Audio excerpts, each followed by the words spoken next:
नमस्कार साथियों, दिलीवर लॉ में आपका हार्दिक स्वागत है। सेक्शन 24 तक हमने पढ़ लिया था लिमिटेशन एक्ट को। आज सेक्शन 25 ईजमेंट का चिरभोग तक। चिरभोग का मतलब होता है लंबे समय तक। चिरभोग का क्या मतलब होता है? लॉन्ग पीरियड तक, लंबे समय तक उपयोग द्वारा। लंबे समय तक भोग मतलब होता है उपयोग करना। तो ईजमेंट का सुखाधिकार का लंबे समय तक उपयोग करके उसका अर्जन करना। यहां पर एक टाइम पीरियड दे रखा है कि 20 साल तक आपने या तो अपने मकान के कंस्ट्रक्शन के साथ जो वायु और प्रकाश है उसके प्रवेश और उपयोग का उपभोग का अधिकार राइट के रूप में बिना किसी इंटरप्शन के 20 साल तक शांतिपूर्वक यूज में ले लिया। या फिर सेकंड पैरा यहां से शुरू होता है कि किसी मार्ग में किसी प्लॉट से आप लगातार गुजर रहे हो 20 साल से ओपनली, तो किसी मार्ग में जल सरणी मतलब नाली वगैरह, ये जो पानी की जितने भी बहाव वाले होते हैं नदी नाली, उनका या जल का किसी कुएं से आप वाटर का उपयोग कर रहे हो, या अन्य कोई भी ईजमेंट सुखाचार हो सकता है। जैसे घर के बाहर खुली जगह है, वहां आप हर फंक्शन करते हो, 20 सालों से कर रहे हो, किसी ने इंटरप्शन नहीं किया, तो ये सारे राइट्स, मार्ग, जल सरणी, जल के उपभोग का अधिकार या किसी अन्य ईजमेंट को, चाहे वो पॉजिटिव वे में हो चाहे नेगेटिव में हो, उपभोग किसी ऐसे व्यक्ति ने सुखाचार के तौर पर साधिकार उस पर हक रखने का दावा रखते हुए विघ्न के बिना 20 साल तक शांतिपूर्वक खुले तौर पर अलग है कि जब आप मार्ग का, नाली का ये अधिकार उपयोग में ले रहे हो, या फिर आप जल के उपभोग का अधिकार, ये ओपनली लिया जाना चाहिए, लोगों के सामने लिया जाना चाहिए। ऐसा नहीं कि किसी के कुएं से आप रात को 12 बजे जाके पानी भर के लाते, आप कह दो कि सर हम तो 20 साल से बिना विघ्न के शांतिपूर्वक उपभोग कर रहे हैं कुएं के पानी भरने का, अब हमारा अधिकार विजित हो जाए। ऐसा नहीं चलता, ओपनली होना चाहिए। लोगों के सामने गए थे, लोगों ने किसी प्रकार की आपत्ति नहीं जताई, जिसका भी वो कुएं वगैरह पे जो अपना दावा करता था उसने कभी कोई आपत्ति नहीं जताई, और 20 साल तक आपने साधिकार उसका उपयोग किया है, तो आपका ईजमेंट राइट क्रिएट हो जाता है। तो जहां 20 साल तक बिना विघ्न के शांतिपूर्वक साधिकार आपने किसी चीज को प्रयोग में लिया है, और मार्ग, जल सरणी या इसी प्रकार का कोई पानी का राइट है या अन्य राइट है, वहां आपने ओपनली उसको 20 साल तक उपयोग में लिया है, तो ऐसे प्रकाश और वायु के प्रवेश और उपभोग का अधिकार जो इससे पहले दे रखा है, ये एक नंबर पे यहाँ पर ये राइट दे रखा है, और दूसरा नंबर का यह मार्ग, जल सरणी से तथा मार्ग, जल सरणी, जल के उपभोग का और अन्य सुखाचार का, ईजमेंट का जो भी राइट है वो आपका एब्सोल्यूट और इनडिफिसेबल हो जाता है, अजय हो जाता है, कि आपने किसी भी सुख सुविधा को ईजमेंट के रूप में 20 साल बिना किसी इंटरप्शन के शांतिपूर्वक यूज में ले लिया, तो ये माना जाएगा कि वो आपका अजय अधिकार हो गया। 20 साल पूरे होते हैं ईजमेंट राइट आपका काम करने लगता है, फिर आपसे वो राइट छीना नहीं जा सकता। पर ये 20 साल के संबंध में सब सेक्शन 2 क्या कहता है कि 20 साल की कालावधि में हर एक ऐसी कालावधि मानी जाएगी जिसका अंत उस वाद के संस्थित किए जाने से अव्यवहित पूर्व 2 वर्ष के भीतर हुआ हो, जिसमें वह दावा जिससे ऐसी कालावधि संबंधित है प्रतिवादित की। कि जैसे ही आपने अपनी प्रॉपर्टी पे दावा किया, देखो 2 प्रकार के इंटरप्रिटेशन इसका 25 के सेकंड क्लोज का करते हैं, इंग्लिश मीडियम वाले अलग करते हैं, हिंदी मीडियम वाले अलग करते हैं, दोनों की बता देता हूं आपको। कि जैसे ही प्रॉपर्टी के 20 साल कंप्लीट हुए, तो आपको वो 2 साल के अंदर, जब आप दावा लेके आ रहे हो उससे 2 साल के अंदर ही 20 साल पूरे होने चाहिए। हिंदी मीडियम वाले ऐसा दावा करते हैं, और इंग्लिश मीडियम वाले कहते हैं कि जिस दिन इंटरप्शन किया गया, आप ईजमेंट को 30 साल 25 साल तक भुगत रहे थे, जैसे ही सामने वाले ने कहा भैया यहां से मत निकला करो, ये हमारी जगह है और आप यहां से नहीं निकल सकते, तो उस कहने से 2 साल के अंदर आपको अपना 20 साल का ईजमेंट की टाइम पीरियड काउंटिंग करा के और ईजमेंट राइट का दावा करना होगा। तो ये कह रहा है कि जब भी 20 साल की कालावधि की गणना करेंगे, तो जिस दिन आपने वो वाद संस्थित किया ईजमेंट राइट्स का, उससे 2 साल के भीतर वो 20 साल की अवधि पूरी होनी चाहिए, तभी आप ईजमेंट का दावा कर सकते हैं। ठीक है, 25 का सेकंड बताता है। और सरकार की कोई जमीन है, सरकार का जहां भी इन्वॉल्वमेंट है, सरकार की जगह पे कोई फंक्शन करते हो, सरकार की जमीन है, तो वहां आपका ईजमेंट राइट 20 की जगह 30 साल में मिलेगा। और प्रॉपर्टीज के लिए 20 साल है, सरकार के मामले में 20 साल की जगह 30 साल में आपका ईजमेंट राइट क्रिएट होता है 25(3) के अंतर्गत। तो क्या क्या देखा हमने 25 में, पढ़ के बता देता हूं एक और बार दोबारा। सुखाधिकार का चिरभोग द्वारा अर्जन। सुखाधिकार क्या होता है? किसी दूसरे की जमीन पे उसकी मृदा से जुड़ी हुई किसी भी चीज को अधिकार के रूप में उपयोग करता है साथ संलग्न भूमि वाला, उसको ईजमेंट कहते हैं। जैसे बगल वाले का पेड़ है, उसकी छाया हमारे यहाँ आ रही है और हम उसके फल वगैरह गिरते हैं, वो खाते रहे, ईजमेंट राइट क्रिएट हो जाता है। किसी प्रकार के आपने किसी प्रॉपर्टी का इस तरीके से उपयोग किया है और 20 साल से ज्यादा समय से कर रहे हैं, तो आपके पास ये राइट क्रिएट हो जाता है। क्या कहता है धारा 25 कि निर्माण के उपभोग में प्रकाश और वायु के प्रवेश का अधिकार ईजमेंट के रूप में साधिकार with rights without interruption peacefully 20 साल तक आपने इंजॉय किया है। या रोड का, जल सरणी का मतलब नदी नालों का, या जो घर के बाहर नालियां वालियां होती है, खेत में जो आप पानी लगाते हो दोहरे वगैरह, वो जल सरणी होती है। यह जल के उपयोग उपभोग का अधिकार ओपनली साधिकार बिना इंटरप्शन के, बिना विघ्न के और शांतिपूर्वक ओपनली आपने 20 साल तक यूज किया है, तो ये माना जाएगा कि ऐसी 20 साल की अवधि पूर्ण होते ही आपका अधिकार एब्सोल्यूट और इनडिफिसेबल हो जाता है, आत्यंतिक और अजेय हो जाता है। ये जो कालावधि की गणना करेंगे, वाद संस्थित होने से पूर्व के 2 साल के भीतर ही 20 वर्ष की अवधि पूर्ण होना हो सके 25(2) बताता है। और सरकार के मामले में 20 वर्ष की जगह 30 वर्ष की कालावधि मानी जाएगी। स्पष्टीकरण क्या क्या क्या कहता है कि इंटरप्शन क्या है? ये जो बार बार शब्द आया है विघ्न के बिना, विघ्न के बिना, तो विघ्न होता क्या है, तो विघ्न क्या है और क्या नहीं है, इस पर स्पष्टीकरण बताता है। कि जैसे आप किसी के प्लॉट से गुजर रहे हो, मेरे प्लॉट से गुजर रहे हो, मैंने तो कभी इंटरप्शन नहीं किया, दूसरे ने किसी ने कहा भैया ये तो उसका प्लॉट है, ये इंटरप्शन नहीं माना जाएगा। कह रहा है ना कि दावेदार से भिन्न किसी अन्य व्यक्ति द्वारा बाधा डाली जाती है तो वो इंटरप्शन नहीं है। पर किसी को मैंने दे रखा था, उसने कहा कि भैया ये उसका प्लॉट है और उसने मेरे को जिम्मेदारी दे रखी, तो यहां से मत गुजरा कर, और मेरे ऐसा कहने से वास्तविक विच्छेद नहीं हुआ, या तो लगातार 1 साल तक इंटरप्शन रहा, ठीक है, 1 साल तक बाधा उसने लगातार, हमने इंटरप्शन डाला, हर 5 दिन में कहते रहे, तो 1 साल तक बाधा सहन कर ली है, तो ये मान लिया जाएगा विघ्न है। या उस के कहने के ऊपर आपने सहमति दे दी, उसने कहा ये तो उसका प्लॉट है उस व्यक्ति का, और आपने उस पर कंसेंट दे दी कि नहीं नहीं ये तो उस व्यक्ति का प्लॉट नहीं है, ये उस व्यक्ति का ही प्लॉट है, मैं तो बस आज निकल रहा हूँ, हाँ मुझे 10-15 दिन और निकलना, फिर नहीं निकलूंगा। तो ये एक या तो आपने उस इंटरप्शन के प्रति सहमति दे दी, या 1 साल तक आपने उसको सहन कर लिया, तो विघ्न होगा, अन्यथा कोई भी विघ्न नहीं माना जाएगा। 1 साल तक बाद विघ्न क्या होगा? 1 साल तक बाधा सहन करना या बाधा के प्रति सहमति देना, कंसेंट देना, विघ्न हो जाता। धारा 26 अनुसेवी संपत्ति के उत्तरभोगी के पक्ष में अपवर्जन। कि जब आप ईजमेंट राइट को यूज कर रहे हो, आपने 15 साल तक यूज किया, 15 साल यूज करने के बाद आप दूसरी जगह शिफ्ट हो गए और आपने आपके मकान में कोई किरायादार रख दिया, वो किरायादार आपके अनुसेवी संपत्ति का उत्तरभोगी हो गया। अब उसने जो 3 साल से अधिक की अवधि, या तो वो आजीवन हित में आपने उसको जमीन दी थी कि तू रह ले आजीवन हित के अधीन, या 3 साल से अधिक की अवधि तक उसने वो प्रॉपर्टी धारित की है, तो जब भी मेरे 20 साल की मैं गणना कराऊंगा, तो सामने वाला व्यक्ति जिसकी प्रॉपर्टी पे मैं ईजमेंट राइट का दावा कर रहा हूं, वो व्यक्ति मेरी जो 20 साल की गणना कराऊंगा उसमें से जो मेरा उत्तरभोगी रहा है मेरी संपत्ति पर, उसकी 3 वर्ष से उसके जैसे ही वो छोड़ता है आजीवन हित या 3 साल से ज्यादा का, उससे 3 साल के अंदर वो अवधि कम करवा सकता है जितनी अवधि तक उत्तरभोगी व्यक्ति रहा।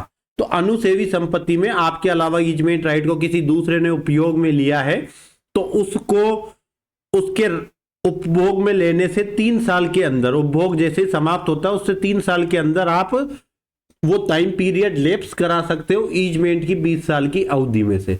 पर आपको ऐसा दावा 3 साल के अंदर ही करना पड़ेगा कि जब ही वो उत्तरभोगी छोड़ के जाएगा उससे 3 साल के भीतर आप कह सकते हो कि ये टाइम पीरियड ईजमेंट में नहीं काउंट होगा, ठीक है, उसका टाइम पीरियड आप अपवर्जित करवा सकते हो, एक्सेप्शन में डलवा सकते हो। एक बार बता देता हूं लैंग्वेज क्या क्या लिखनी होगी कि अनुसेवी संपत्ति के उत्तरभोगी के पक्ष में अपवर्जन कैसे होता है।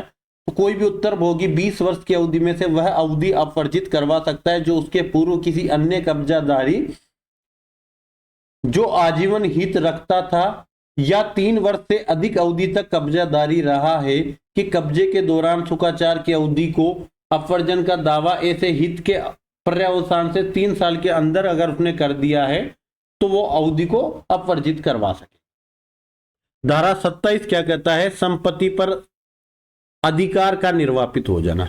ये माना जाता है कि जैसे ही लिमिटेशन टाइम खत्म होता है, आपका उपचार खत्म हो जाता है। जैसे वाद लाने का टाइम था 1 साल का और आप 1 साल के अंदर वाद लेके नहीं आए, जैसे हक सुबह के अधिकारों को 1 साल के अंदर आप परिवर्तित करा सकते हैं। आप 1 साल के अंदर नहीं लाए तो आपका उपचार खत्म हो जाता है, रेमेडी खत्म हो जाती है, पर आप कहीं ना कहीं उस राइट को क्लेम कर सकते हो कोई अन्य मैनर में जहां आपको वो मैनर दिया गया है। पर यहां धारा 27 कहती है कि ना केवल आपका रेमेडी खत्म होती है बल्कि राइट भी खत्म हो जाता है। कब राइट खत्म हो जाता है? उस कालावधि के पर्यावसान पर जो किसी संपत्ति पर कब्जे का वाद संस्थित किए जाने के लिए किसी व्यक्ति द्वारा परिसीमित है। इसके पीछे पढ़ोगे आप कि आप जंगम संपत्ति पर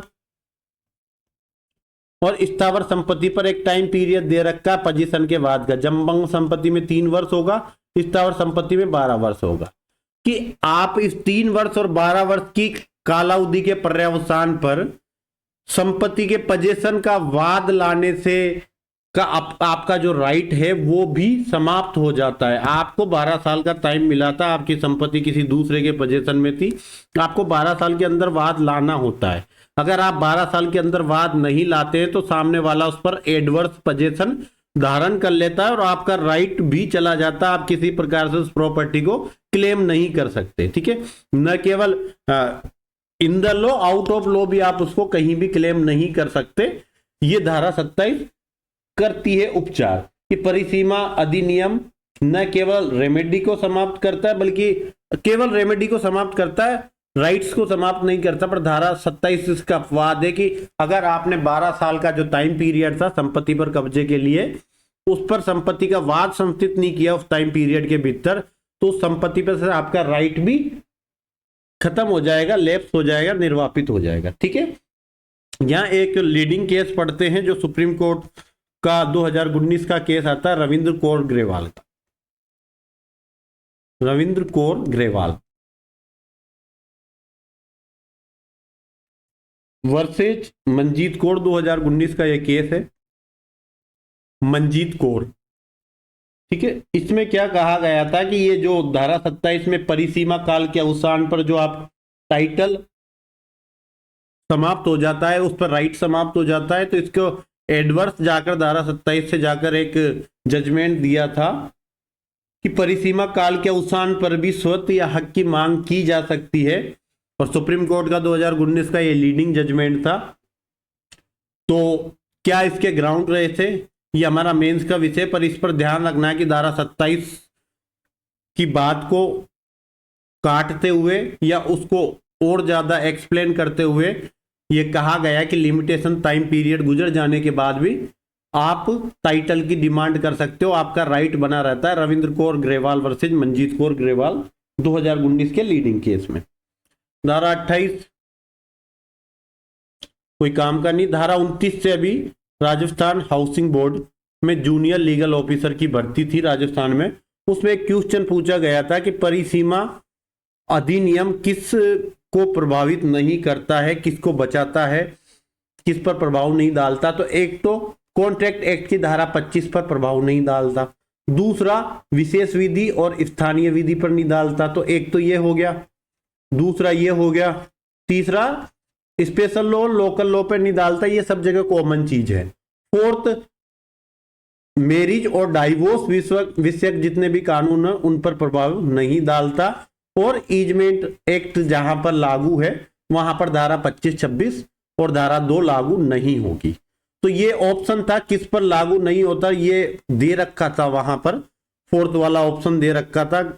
या इसको जैसे 4 ऑप्शन दे देंगे कि किसको प्रभावित नहीं करता, वहां एक विशेष विधि आ गई, स्थानीय विधि आ गई, संविदा अधिनियम की धारा 26 आ गई, अगर 25 की जगह 26 लिख दी और विवाह विच्छेद कार्यवाहियां लिख दी, तो वहां आप ध्यान रखो कि ये केवल और केवल 4-5 इनको प्रभावित नहीं करता। क्योंकि पहले क्या ट्रेंड होता था कि इंपोर्टेंट सेक्शन से क्वेश्चन पूछे जाते थे, आजकल मिसलेनियस क्लोजों से क्वेश्चन ज्यादा आ रहे हैं। ठीक है, तो अब धीरे धीरे डिफिकल्टी लेवल बढ़ाने के लिए ऐसे प्रोविजनों पे भी जाना होता है जो काम के नहीं होते। धारा 29 से ये क्वेश्चन बनता है, आप देख लेना इसको। इससे पहले लिमिटेशन एक्ट 1908 हुआ करता था, बाकी हमें कुछ नहीं देखना। अब आ जाते हैं अनुसूची पे। हमने अनुसूची पे चर्चा की थी। अनुसूची क्या बताती है? 137 अनुच्छेद हैं अनुसूची में। ये अनुच्छेद आपको टाइम पीरियड बताएंगे कि कितने टाइम के अंदर आपको वाद लाना है, अपील करनी है या आवेदन करना है। और इसको आगे चल के आज पहले क्या पूछा जाता, डायरेक्ट टाइम पीरियड पूछ लेते। टाइम पीरियड बहुत इजी होता था बताना, पर आजकल ट्रेंड बदल गया। आजकल पूछते हैं कि कब से टाइम पीरियड प्रारंभ होगा। तो पहले ये टाइम पीरियड पूछा जाता था 3 साल 5 साल। अब पूछ रहे हैं कि समय जब से वो चलना प्रारंभ होगा। तो कुछ इंपोर्टेंट प्रोविजन पे चर्चा करूंगा कि यहां से क्वेश्चन बनने की संभावना है। सबसे पहले तो कि आपने किसी बैंक में म्यूचुअल अकाउंट था, ओपन अकाउंट था या फिर करंट अकाउंट था, उसमें कोई सौदे बाकी रह गया, वहां आपने उस सौदे बाकी के लिए डिमांड की है, तो 3 साल के अंदर आप वाद लेकर आ सकते हो। ये अकाउंट संबंधित सभी वादों में 3 वर्ष की लिमिटेशन रहेगी। कब से लाओगे 3 साल के भीतर? जब आपने उस अकाउंट में, चाहे वो म्यूचुअल हो, ओपन हो या करंट अकाउंट हो, उसमें लास्ट एंट्री जब करवाई थी, लास्ट पैसे जब जमा कराए थे या निकाले थे, उस वित्तीय वर्ष के, वित्तीय वर्ष कौन सा होता है? 1 अप्रैल से 31 मार्च। तो उस वित्तीय वर्ष की समाप्ति, उस वर्ष के अंत से जब आपने अंतिम मद लेके की प्रवृत्ति कराई थी, उससे 3 साल के अंदर आप वाद लेके आ सकते हो। ये 1 नंबर अनुच्छेद में एंट्री बताती है। 5 नंबर देखना, विघटित भागीदारी के लेखा और लाभों के अंश के लिए आप 3 साल के भीतर, जब ऐसी पार्टनरशिप का विघटन हो जाता, उससे 3 साल के भीतर वाद ले के आ सकते हैं। आपने किसी नाव में बैठ के यात्रा की, यात्रा करते जैसे आप नाव से उतरते हैं, आपको किराया देना होता है नाविक को। ये संविदा है। संविदा को आप समझना, देखो संविदाएं कहाँ होती है कि जहां दोनों की तरफ से किसी चीज के लिए सहमति दी जाती है। जैसे मैं जाके बाहर निकल के कहता हूं मुझे रेलवे स्टेशन छोड़ दोगे, ऑटो वाला यस करता है, तो मैं उसके यस करने पे बैठ जाता हूं। मैंने उसको प्रस्ताव दिया, उसने स्वीकृति कर दी, मैं उस पर बैठ गया, ठीक है। और जैसे ही वो मेरे को ले जाके उतारेगा, मैं उसको किराया दूंगा, प्रतिफल दे दूंगा। तो यहाँ एक संविदा क्रिएट हो जाती है 2 लोगों के बीच में। जैसे मैं इन दिनों आपको पढ़ा रहा हूं, मैंने कहा कि मैं आपको पूरा सिलेबस कराऊंगा, ठीक है, और इस बात पर आपने सहमति देकर विश्वास जताया और मेरे साथ आप पढ़ रहे हैं। हमारे बीच में एक संविदा बनी है। प्रतिफल क्या है मेरे लिए? मैं पढ़ा रहा हूं, बदले में प्रतिफल है कि आप लोगों का विश्वास, आप लोगों का सपोर्ट मुझे हासिल है। तो ये एक संविदा क्रिएट होगी। मैंने कहा पढ़ाऊंगा, तुमने कहा पढ़ लेंगे विश्वास के साथ, और आपने मुझे पर विश्वास किया, एक संविदा होगी। अब यहां जब संविदा के बाद आएंगे तो संविदा में 3 साल का लिमिटेशन होता है, 3 वर्ष का लिमिटेशन होता है संविदा में। किसी अन्य तो कब 3 साल? कि जब आपने जल यात्रा समाप्त हो गई और आपको मजदूरी देनी थी उस व्यक्ति को, तो वो अब नाविक अपनी मजदूरी के लिए वाद ला सकता है जब यात्रा खत्म हुई, उससे 3 साल के भीतर, ठीक है। अब एंट्री बताता जाता हूं कौन कौन सी एंट्री पढ़नी है। 7 नंबर की एंट्री देखना, आप इसको पढ़ लेना।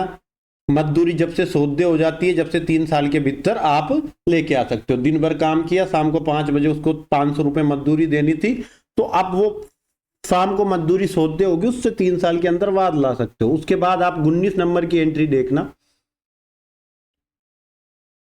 उस धन की बाबत,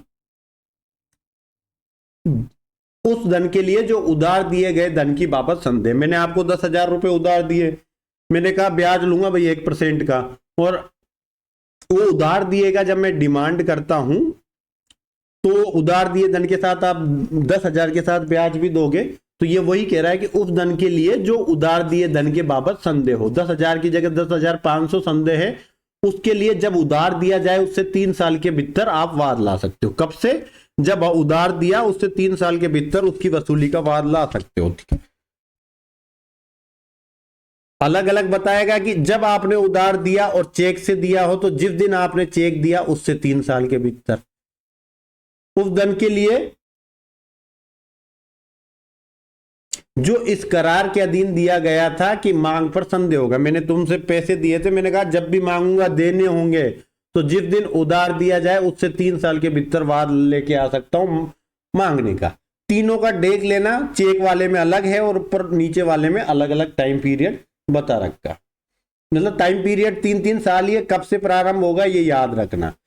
इसमें आपको ऑप्शन मिलेंगे कि किसी व्यक्ति को धन उधार दिया, तो उधार दिए गए धन के संदेह के लिए आप वाद लाते हो, तो उसका लिमिटेशन 3 साल प्रारंभ होगा। उधार दिए जाने से, उधार की राशि मांगे जाने से मना करने पर, उधार की राशि मांगे जाने पर, ऐसे 4 ऑप्शन देगा। ध्यान रखना, उधार दिए जाने से आपका टाइम पीरियड शुरू होगा।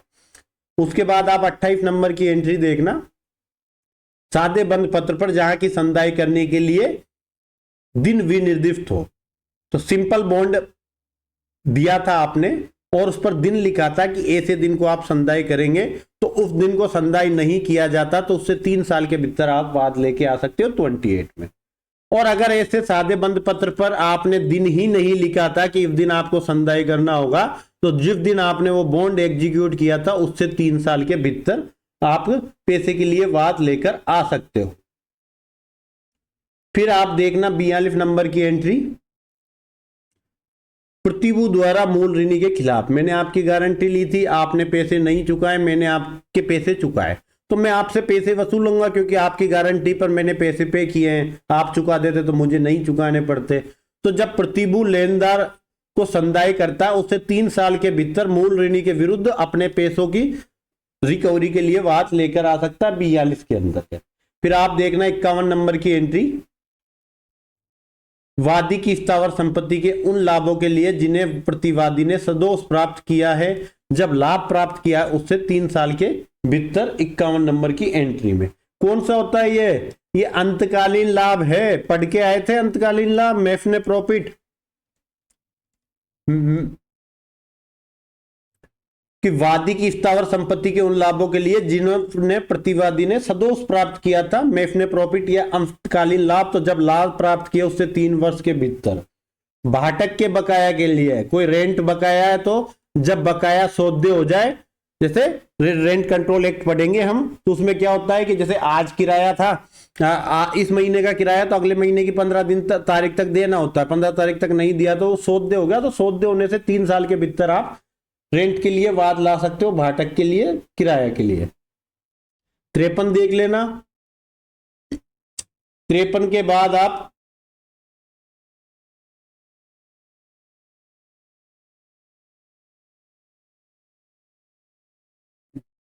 54 देख लेना, किसी संविदा के स्पेसिफिक परफॉर्मेंस का वाद 3 साल के भीतर। कब? जब या तो उसके लिए पालन के लिए तारीख नियत की गई हो, और तारीख नियत नहीं की गई तो जिस दिन उस संविदा का पालन करने से इनकार कर दिया उससे 3 साल के भीतर आप उस संविदा का स्पेसिफिक परफॉर्मेंस कराने के लिए वाद लेकर आ सकते हैं। 55 कह रहा है कि कोई संविदा, चाहे वो अभिव्यक्त रूप से थी या विवक्षित संविदा थी, उसके भंग के लिए प्रतिकर का वाद 3 साल से। कब से? जब तो से संविदा भंग की गई हो, या अगर वो संविदा निरंतर भंग की जा रही है तो जब से भंग होना बंद हो गई है उससे 3 साल के भीतर आप वाद लेके आ सकते हैं। डिक्लेरेशन संबंधित वाद जो आप एसआरए में पढ़ते हो, 3 वर्ष का लिमिटेशन है। ठीक है, इस पर एंट्री नंबर 56 देखना कि निकाली गई या रजिस्ट्रीकृत लिखित की को कूट रचित घोषित करने के लिए, कोई रजिस्ट्रीकृत लिखित था या कोई लिखित निकाली गई थी, उसको आप कूट रचित घोषित करवाना चाहते हैं, तो जब निकाली गई थी या रजिस्ट्रीकृत होना वादी को ज्ञात हुआ था उससे 3 साल के भीतर वाद लेकर आ सकते हो। 59 देखना, लिखत या डिक्री को रद्द या अपाफ्त कराने के लिए या संविदा को विखंडित कराने के लिए, कोई भी इंस्ट्रूमेंट है, कोई भी डिक्री है, उसको सेट असाइड करा रहे हो, ये कैंसिल करवाने के लिए या संविदा को आप विखंडित करवाना चाहते हो, तो 3 साल के भीतर जब वो आपको तथ्य ज्ञात हुए जिनके आधार पर आप विखंडित कराना चाहते हो या डिग्री को रद्द या अपाफ्त कराना चाहते हो। 60 पिछली बार नहीं, 2018 या 2021 में ये टाइम पीरियड पूछा था कि ये टाइम पीरियड अगर प्रतिपाल्य प्राप्त होने से 3 वर्ष के भीतर ही मर जाता है तो आपको कितना टाइम मिलेगा और कब से मिलेगा, ये एंट्री पूछी गई थी। तो आप इसको तीनों को देख के जाना और टाइम पीरियड कब से प्रारंभ होता है ये जरूर देखना। कब देखो, प्रतिपाल्य मतलब कोई बच्चे के संरक्षक द्वारा संपत्ति अंतरण हुआ था, ट्रांसफर ऑफ प्रॉपर्टी हुआ था, उसको सेट असाइड कराने के लिए। तो जब प्रतिपाल्य द्वारा जो प्राप्त व्यय हो गया, तो जब वो 18 साल का हो जाए तो उससे 3 साल के भीतर, मतलब मेरे गार्जियन ने मेरी प्रॉपर्टी को ट्रांसफर कर दिया था, अब मैं कब उस प्रॉपर्टी के ट्रांसफर को सेट असाइड कराने के लिए वाद ला सकता हूं? जब मैं 18 साल का हो जाऊंगा तो उससे 3 साल के भीतर। कब से? जब मैं प्राप्त हुए हो जाऊंगा 18 साल का, तब से 3 साल के भीतर। अब मेरे रिप्रेजेंटेटिव द्वारा कब लाया जाता है? जब मैं प्राप्त हुए होने के 3 साल के भीतर मर गया। जैसे मेरे 18 का हो गया था, 18 से 3 साल के अंदर वाद लाना था, पर मैं उस 18 का होने के बाद 3 साल के अंदर मर गया, मान लो मैं 20 की उम्र का होके मर गया, तो जब मैं 18 का हुआ था उससे 3 साल के अंदर वाद ला सकता हूं। जैसे 20 का होके मर गया तो मेरे विधिक प्रतिनिधि मेरे मरने से 1 साल का टाइम पीरियड बच रहा है वाद लाने का, तो 1 साल के भीतर वाद लेकर आ सकते हैं। क्योंकि अगर मैं नहीं मरता तो मेरे पास 1 साल बचता और मर गया तो कितना बचेगा? मेरे विधिक प्रतिनिधि के पास 1 साल ही बचेगा। तो जब मैं प्राप्त हुए हो गया 18 का हो गया तब से, पर मैं 18 का होने से पहले ही मर गया कि 18 का नहीं हुआ, 16-17 साल की उम्र का हुआ तब ही मर गया, तो जिस दिन मैं मर गया उससे 3 साल के भीतर वाद लेके आ सकते हैं मेरी प्रॉपर्टी के को ट्रांसफर कराने को। वो जो मेरी प्रॉपर्टी का ट्रांसफर हुआ था उसको सेट असाइड कराने के लिए कौन लाएगा? मेरा लीगल रिप्रेजेंटेटिव लाएगा बी के फर्स्ट और सेकंड में मरने की अवस्था में, और 18 साल का हो जाऊंगा तो मैं खुद लाऊंगा। ठीक है, 60 में एंट्री है। 61 में देख लेना, देखो कॉमन चीजें समझाता हूं यहां पर आपको क्या कॉमन चीजें देखनी है कि आप मोचन का वाद लाएंगे या पुरोबंध का वाद लाएंगे। ठीक है, मोचन या पुरोबंध दोनों का वाद लेके आएंगे तो 30-30 साल लिमिटेशन है। स्थावर संपत्ति के कब्जे का वाद लाएंगे तो 12 साल का आएगा। जंगम संपत्ति के कब्जे का लाएंगे 3 साल का आएगा। ये कॉमन चीजें देख लेना, और आपको 61, 62, 63, 61 से लेकर 66 तक की सारी एंट्रियां चेक करनी है। ठीक है, 61 से लेकर 66 तक की। ज्यादातर पूछेगा कि ये देखो वो हक के आधार पर स्थावर संपत्ति है, उसमें किसी हित के कब्जे के लिए 12 साल के अंदर, जो आपने पढ़ा सेक्शन 27 में, ये प्रतिकूल कब्जा हो जाता है। अगर 12 साल के भीतर प्रतिवादी का कब्जा वादी से प्रतिकूल हो जाता है तो आपको 12 साल के भीतर वाद लाना होता है। ठीक है, पानी पी लेता हूं मैं, थोड़ा सा गर्मी ज्यादा है, वेट करना 1 मिनट।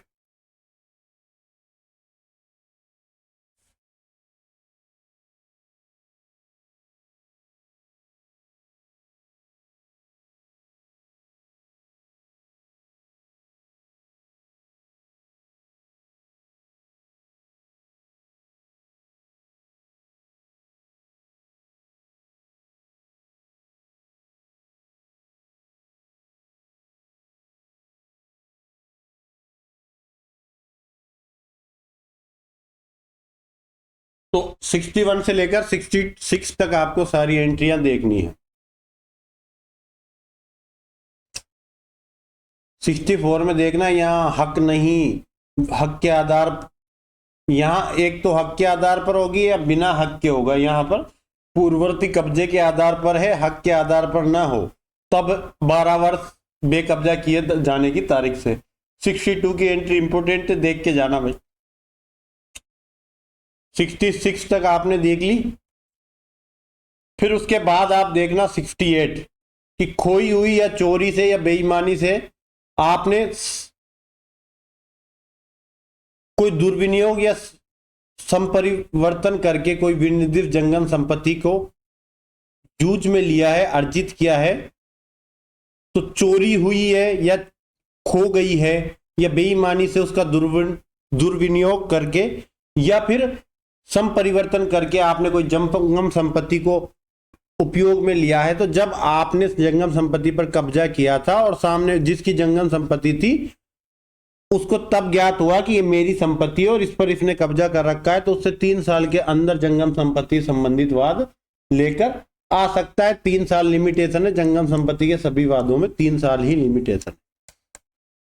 ठीक है, 68 के बाद आप देखना 72। टोट्स वाले सबसे ज्यादा आरजेएस में पूछा जाता है, तो टोट्स वाला पूछा जाता है या आवेदन वाले पूछे जाते हैं। 2 क्वेश्चन आएंगे, एक टोट्स से आएगा, एक आवेदन से आएगा। टोट्स वालों में क्या है कि अधिकतर में 1-1 साल की एंट्री है, पर कुछ में 2 और कुछ में 3 की है, तो आप 2 और 3 वालों को याद रख लोगे तो आपका काम बहुत इजी हो जाता है। बाकी 1-1 साल की ही लिमिटेशन है। ऐसे कार्य या लोप के लिए, लोप करने के लिए, कैसे कार्य या लोप करने के लिए प्रतिकर का वाद लाते हो, जो किसी कानून के, जो किसी अधिनियमित के अनुसरण में कार्य या लोप किया गया था, तो उस कार्य या लोप के घटित होने से 1 साल के भीतर आप प्रतिकर के लिए वाद ला सकते हो।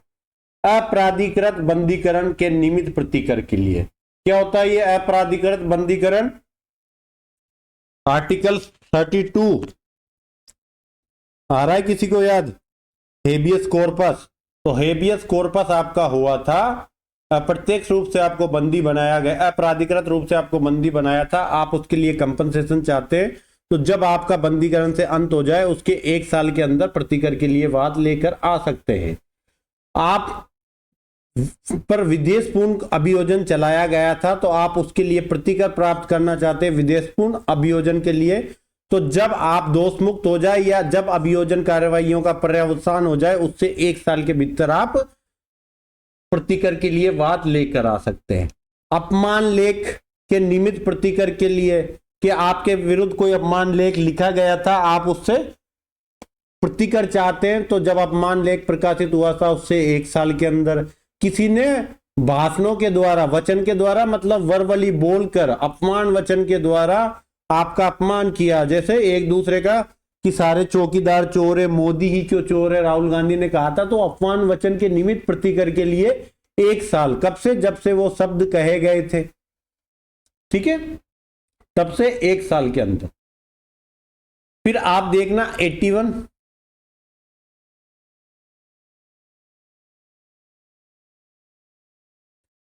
कि निष्पादक, प्रशासक या प्रतिनिधि द्वारा विधिक प्रतिनिधि वाद अधिनियम के अधीन वाद लाया जाता है, तो उस व्यक्ति की मृत्यु, जिसके प्रति दोष किया गया था, कोई व्यक्ति था जिसके प्रति दोष किया, उसकी मृत्यु हो गई, तो उसके एग्जीक्यूटिव, उसके एडमिनिस्ट्रेटर या उसके लीगल रिप्रेजेंटेटिव द्वारा लीगल रिप्रेजेंटेटिव केस एक्ट के अधीन वाद लाया जाएगा, तो उसकी मृत्यु से 1 साल के अंदर लाया जाएगा। अगर घातक दुर्घटना अधिनियम के अधीन वाद ला रहे हो, ठीक है, तो आपको उसकी मृत्यु की तारीख से 2 साल के अंदर वाद लाना होगा। अब कह रहा है कि आपने किसी व्यक्ति का मर्डर, आपके हाथों से किसी व्यक्ति की दुर्घटना में मृत्यु हो गई थी और आप मर गए या फिर आप डिसेबल हो गए, तो आपके लीगल रिप्रेजेंटेटिव, आपके निष्पादक, आपके प्रशासक के विरुद्ध, यहां तो के द्वारा वाद है और यहां के विरुद्ध है। अंतर क्या है 81 और 83 की एंट्री में? कि यहां तो एग्जीक्यूटर, एडमिनिस्ट्रेटर या लीगल रिप्रेजेंटेटिव के अगेंस्ट वाद है और यहां उनके द्वारा वाद है। अगेंस्ट वाद है तो जब दोष किया जाए उससे 2 साल के भीतर आप उनके अगेंस्ट वाद लेके आ सकते हो कि आपके इस व्यक्ति ने अपराध किया था और आप इसके एडमिनिस्ट्रेटिव है, तो आपके अगेंस्ट हम वाद ला लें लीगल रिप्रेजेंटेटिव एक्ट के अंतर्गत। ठीक है, तो 81, 82, 83 तीनों में समझ लिया, 1, 2, 2 साल इनका लिमिटेशन। फिर आप देखना 84, ऐसे व्यक्ति के विरुद्ध जो किसी संपत्ति का निर्दिष्ट प्रयोजन के लिए उपयोग करने का अधिकार रखते हुए कोई अन्य प्रयोजन के लिए दुरुपयोग कर ले। आपने मुझे साइकिल दी, जैसे एक ये है कि मैं आपको जनरल चीज समझाता हूं कि आपने मुझे साइकिल दी, किस पर्पज से दी? कि सर आप कोचिंग वोचिंग जाते आते हो तो आप साइकिल से चले जाया करो। अब मेरे को आपकी साइकिल मिलने के लिए किस प्रयोजन के लिए मिल ली? मैंने कोचिंग जाने के लिए, और मेरे को साइकिल मिलने के बाद मैं उस पर बड़े बड़े सामान धो रहा हूँ, चारे की पोतलियां बांध बांध के ला रहा हूं, आपकी साइकिल का दुरुपयोग कर रहा हूं जिस पर्पज के लिए ली गई, तो ऐसे व्यक्ति के विरुद्ध जिसने जिस प्रयोजन के लिए उस संपत्ति को लिया था उस प्रयोजन से भिन्न प्रकार का उसका उपयोग करता है, तो 2 साल के भीतर जब ऐसा दुरुपयोग ज्ञात हो जाए। जैसे मैं किराए पे कमरा लिया, बाद में उस पर पता लगा कि मैं तो सट्टेबाजी का अड्डा चला रहा हूं, तो ये सारा यहां पर लागू होता है। 85 की बात करें तो मार्ग या जल सरणी में बाधा डालने के लिए प्रतिकर 3 साल के भीतर जब आपके बाधा डाली गई है। जल सरणी को मोड़ने के लिए प्रतिकर मोड़ने की तारीख से 3 साल के भीतर। 88 कॉपीराइट एक्ट प्रतिलिपि अधिकार या दूसरा कोई विशेष अधिकार के उल्लंघन के लिए प्रतिकर उल्लंघन की तारीख से 3 वर्ष के भीतर आप वाद लेके आ सकते हैं। सदोष प्राप्त व्यादेश से कारित सती के निमित्त प्रतिकर के लिए वाद 95 का जो वाद आता है, सदोष अभिप्राप्त व्यादेश के लिए निमित्त प्रतिकर के लिए वाद कौन सा, सेक्शन 95 ऑफ सीपीसी का 3 वर्ष जब व्यादेश का विराम हो जाए उससे 3 साल के भीतर। परिविराम का मतलब होता है जब व्यादेश सीज कर दिया जाए, समाप्त हो जाए वो इंजंक्शन, उससे 3 साल के भीतर। 92 देखना, 92 क्या कहता है, न्यास के रूप में संपत्ति ट्रांसफर की थी, पर सेक्शन 10 आपने पढ़ा होगा, वहां लिखा हुआ है कि न्यास के मामले में लिमिटेशन लागू नहीं होगा। पर मैंने वहां बताया था कि अगर मूल्यवान प्रतिफलार्थ अंतरित किया है आपने किसको, न्यास द्वारा कोई संपत्ति पैसों के बदले में ट्रांसफर की गई है, तो वो स्थावर संपत्ति जो ट्रांसफर की गई है उसके कब्जे का प्रत्युदरण का वाद 12 साल के भीतर जब अंतरण वादी को ज्ञात हो जाए उससे 12 साल के भीतर। 93 में सेम ही बातें हैं, बस यहां स्थावर संपत्ति की जगह जंगम संपत्ति शब्द आ गया और 3 साल के भीतर जब अंतरण वादी को ज्ञात। फिर आप देखो 97 हक सुपाधिकार, यह सुपाधिकार है, इसका मतलब हक सुपाधिकार के प्रवर्तन कराने के लिए 1 साल के भीतर। ठीक है, कब से, जब विक्रय होता है उससे 1 साल के भीतर आप वाद लेकर आ सकते हो। विक्रय होता है या रजिस्ट्री होती है जब भी।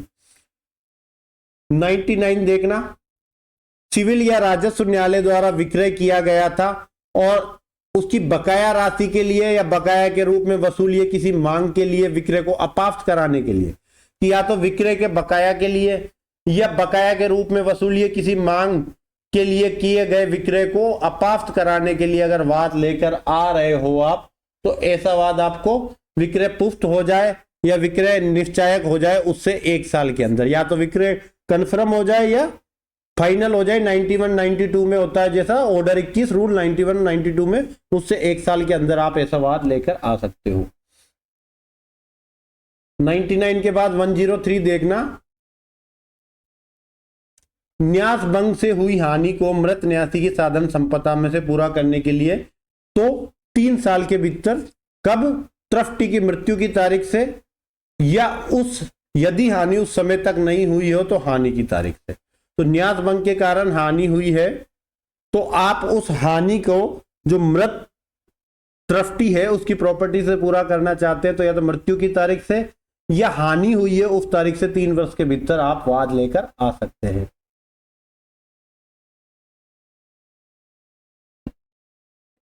कोई हिंदू है अपने मेंटेनेंस के बकाया राशि के लिए, तो जब बकाया संदेह हो उससे 1 साल के भीतर लेकर आ सकता है।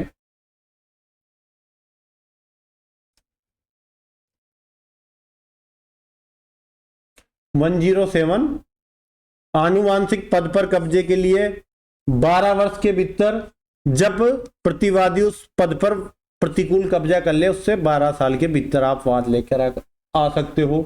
111 देखना, सरकार का मामला है 30 वर्ष। ठीक है, सरकार के मामले में 30 वर्ष जब आपने किसी स्थानीय प्राधिकारी ने लोक मार्ग या सड़क पर के किसी भाग पर कब्जे के लिए वाद लेकर आता है, जब उसे बेकब्जा कर दिया गया था उससे 30 साल के भीतर वो वाद लेकर आ सकता है। ठीक है, ये 111 देख लेना, 112 छोड़ना, 111 देखना कि कोई लोक मार्ग या सड़क पर किसी ने कब्जा कर लिया तो जब सरकार को बेकब्जा किया था उससे 30 साल के भीतर वो किसी स्थानीय प्राधिकारी द्वारा या उसकी ओर से किसी लोकमार्ग, सड़क या उसके किसी भाग पर कब्जे के लिए जिससे कि वह बेकब्जा कर दिया था या जिस पर कब्जा रखना उसने छोड़ दिया था उससे 30 साल, या तो उसने कब्जा रखना छोड़ दिया था उससे 30 साल के अंदर, या उसको बेकब्जा कर दिया था उससे 30 साल के अंदर। 113 कोई भी वाद जिसके लिए कोई लिमिटेशन उपबंधित नहीं है तो वहां 3 साल का लिमिटेशन होगा। ये पूछा जाता है कि अगर कोई भी वाद है, एनी शूट, जिसके लिए यहां पर लिमिटेशन नहीं बताया गया, तो जब वाद लाने का राइट आपके पास आता है उससे 3 साल के अंदर आप वाद लेकर आ सकते हो। फिर आप देखना 114 कहता दोष मुक्ति के आदेश से अपील। कहां है दोष मुक्ति का आदेश? 378। तो 378 के 1 और 2 में 90 दिन के अंदर आदेश की तारीख से। 378 इसको हटा के 378 कर देना। 378 3 में विशेष इजाजत मिलती है उससे 30 दिन के भीतर। ठीक है, विशेष इजाजत कहां से लेनी होती है? हाई कोर्ट से लेते हैं 3 में। कब? साधारण व्यक्ति है तो 60 दिन के अंदर, सरकार है तो 6 मंथ के अंदर, 6 महीने के अंदर।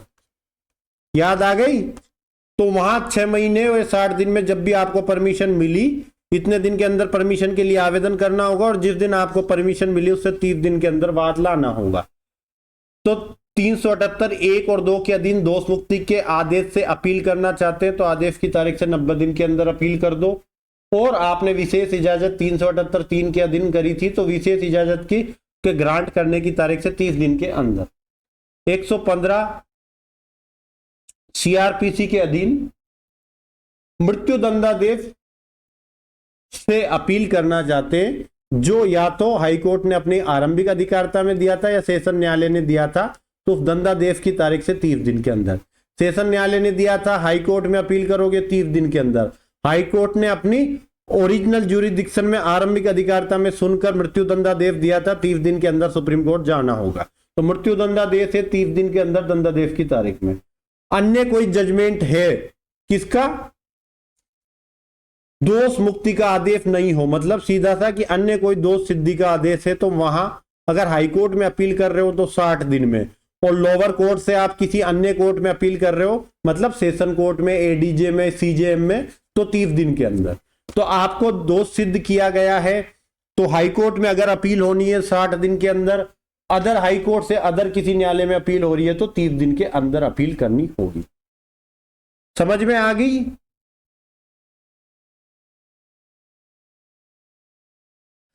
ये कौन सी है 115 वाली? कहीं पूछेंगे तो ये 374 377 दोनों ही प्रकार की अपील है। ठीक है, 115 में 116 सीपीसी की अपील है। अगर हाई कोर्ट में कर रहे हो तो डिक्री आदेश से 90 दिन में, अन्य न्यायालय में कर रहे हैं तो डिक्री आदेश से 30 दिन में। ठीक है, वहां 30-60 था या 30-90 है क्योंकि सिविल मामला, इसलिए यहां पर 60 की जगह 90 दिन दे रखे हैं हाई कोर्ट में।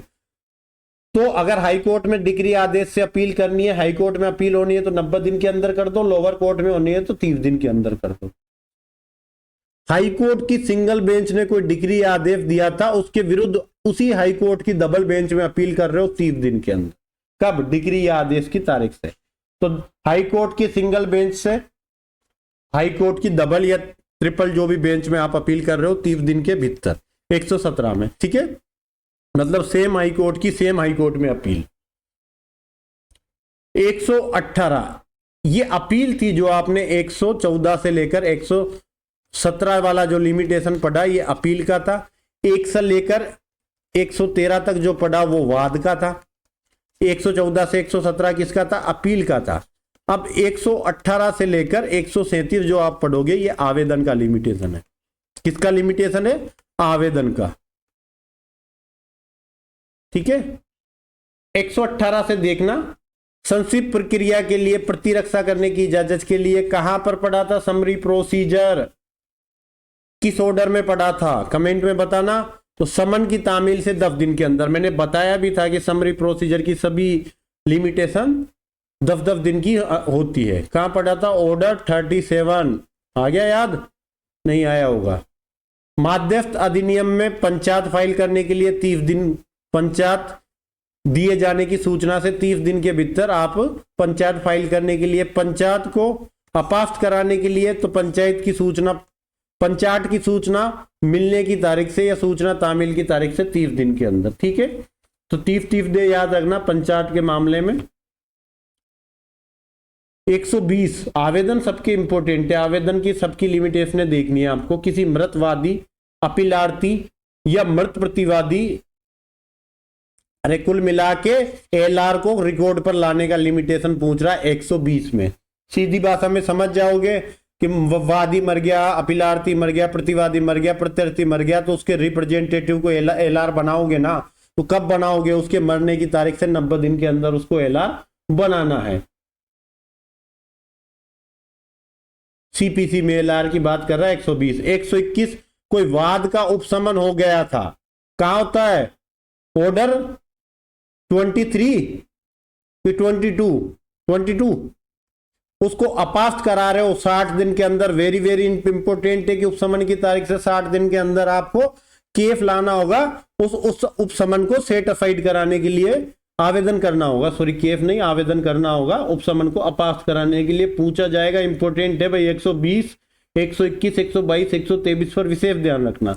123 क्या कहता है कि उपसंजाति में व्यतिकरण के कारण या खर्चे या तामील में असफलता के कारण वाद आपका खारिज हो जाता है, तो उस वाद को वापस आप प्रत्यावर्तित कराते हो, रेस्टिट्यूट कराते हो, तो वाद खारिज होने से 30 दिन के अंदर करा सकते हो। कब? जब आप प्रेजेंट नहीं हुए थे, उस कारण ऑर्डर 9 में हो गया था। आप आदेशिका के खर्चे वर्चे देने में असफल रहे, वाद खारिज कर दिया था। ऑर्डर 9 रूल 2-3 का था ना, जो सेट असाइड कर रहे थे, वाद खारिज कर रहे थे, तो 30 दिन के अंदर आप वाद को पुनः प्रत्यावर्तित कराकर सकते हो। 122 में 123 आपने एक पक्षीय डिक्री थी, ठीक है, एक्स पार्टी डिक्री थी, उसको अपास्त कराने के लिए आवेदन कहां पर? ऑर्डर 9 रूल 13 में जो एक पक्षीय डिक्री को अपास्त कराने के लिए आवेदन कर रहे हो, 30 दिन के भीतर करोगे। ठीक है, कब से? जब डिक्री की तारीख से 30 दिन के भीतर।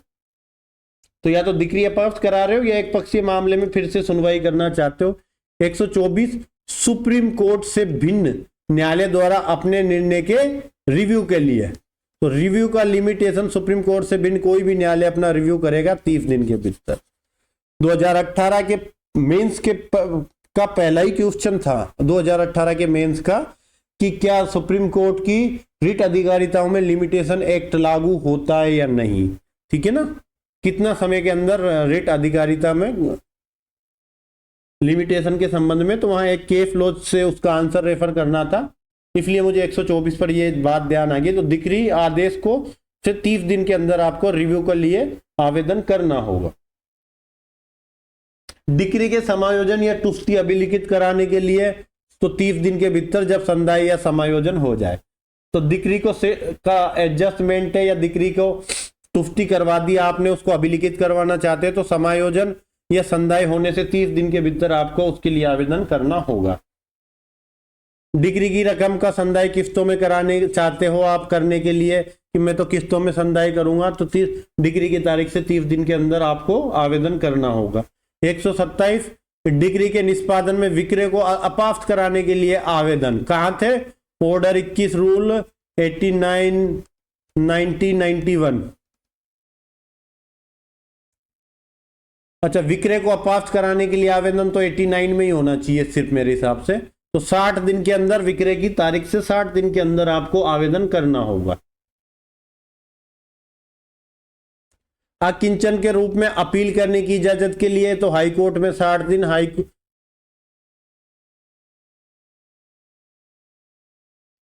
किसी भी उच्च न्यायालय में नहीं, किसी भी अन्य न्यायालय में ये है ना। तो हाई कोर्ट में 60 दिन, हाई कोर्ट से बिन किसी अन्य न्यायालय में 30 दिन के।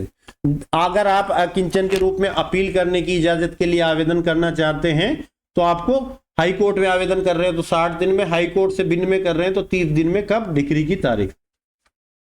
उसके बाद आप रिवीजन की शक्तियों का प्रयोग करना चाहते हैं, रिव्यू के लिए तो आपने 30 दिन पढ़ लिए। अगर आप सीपीसी सीआरपीसी के अधीन जो रिवीजन की शक्ति है उसका प्रयोग करना चाहते हैं तो 90 दिन के अंदर। तो रिवीजन का लिमिटेशन 90 दिन के अंदर, रिव्यू का कितना था? 30 दिन था।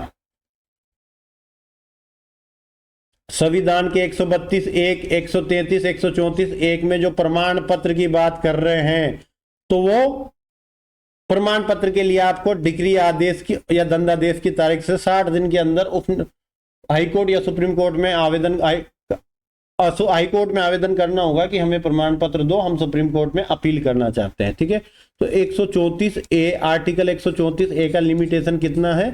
60 दिन। ठीक है, 133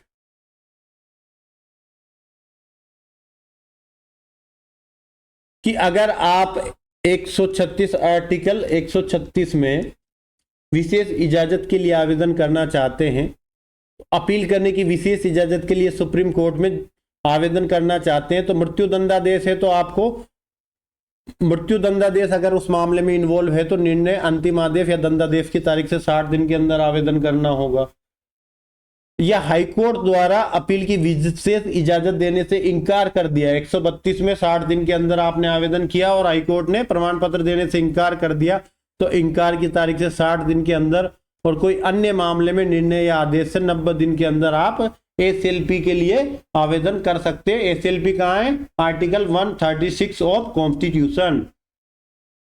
डिक्री के निष्पादन में विक्रय में स्थावर संपत्ति के क्रेता के द्वारा कब्जे के परिधान के लिए 134 में, तो कोई डिक्री के निष्पादन में विक्रय हुई स्थावर संपत्ति, उसका क्रेता कहता है कि मुझे कब्जे का परिधान कराओ, तो जब विक्रय आत्यंतिक हो जाता है, कहाँ होता है? ऑर्डर 21 रूल 92 में आत्यंतिक होता है उससे 1 साल के अंदर।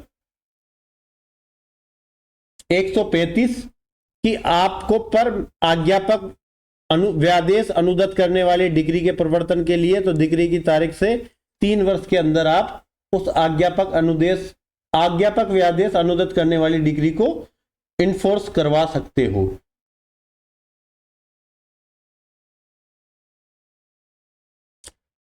आज्ञापक व्यादेश अनुदत करने वाली डिग्री से भिन्न किसी भी डिग्री या आदेश के निष्पादन के लिए, तो सभी डिग्रियों के लिए 12 साल का लिमिटेशन है। डिग्री या आदेश जब से एग्जीक्यूटिबल हो जाए तब से 12 साल के भीतर। जैसे सरकार के खिलाफ डिग्री 3 महीने वेट करना पड़ता है, तो उस 3 महीने के गुजर जाने के बाद 12 साल के भीतर आप एग्जीक्यूटिव कराने के लिए आवेदन कर सकते हो 136 में।